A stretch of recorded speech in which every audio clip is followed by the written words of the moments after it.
Vegetable stock from the supermarket? Or would you rather make it yourself? I show you how to make easy vegetable stock powder without additives and artificial flavors. It's healthier and you know exactly what's in it. First, cut the celery into large chunks. You can also use celeriac if you prefer, depending on your personal taste and preference. You'll see the preparation is super easy and the flavor is simply incomparable. When you make everything yourself, you have the full control of the ingredients, the flavor and the even overall quality of your homemade vegetable stock. Celery is not only aromatic but also a great base. By spreading it evenly on the baking sheet, you ensure it dries perfectly and delivers the best flavor results later. Cut the carrots into large pieces, or if you prefer you can grate them, whichever way you like best. Larger pieces will take around 20 to 30 minutes to cook until they're soft and tender. Finely chopped carrots are ready in just 5 to 10 minutes. So if you're looking to save some time, cut the pieces smaller, it's faster, more convenient and just as delicious.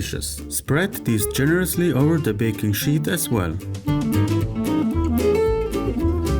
Next, grab the onions and roughly chop them. Don't worry, this isn't about looks. Everything will be turned into powder in the end anyway. If you feel like it, toss in a few cloves of garlic or other vegetables for an extra flavor. Just use whatever you've got on hand. This isn't a 5-star restaurant, it's your kitchen. Using these 3 vegetables you can create a variety of dishes like risottos, soups or sauces. They bring a rich savory flavor to any recipe and are amazingly versatile. Give it a try!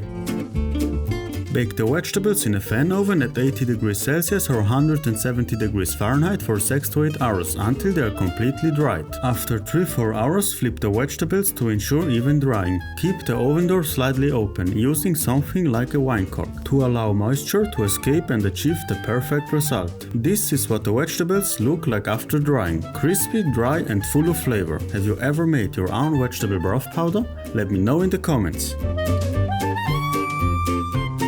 Grind the dried vegetables into a fine powder. Unlike store-bought vegetable broth, which often includes flavor enhancers and fats, yours will be completely free of these additives. Pour the instant vegetable powder into a bowl and add the same amount of salt. For example, if you have 1 kilo or 2.2 pounds of powder, add 1 kilo or 2.2 pounds of salt. This homemade vegetable stock will last for at least a year if stored in a dry and dark place. In an airtight container even longer. Here's our homemade vegetable stock. If you like the video, give it a thumbs up and subscribe to the channel. Don't forget to check out our broccoli recipe with garlic and olive oil. Thanks for watching and see you next time.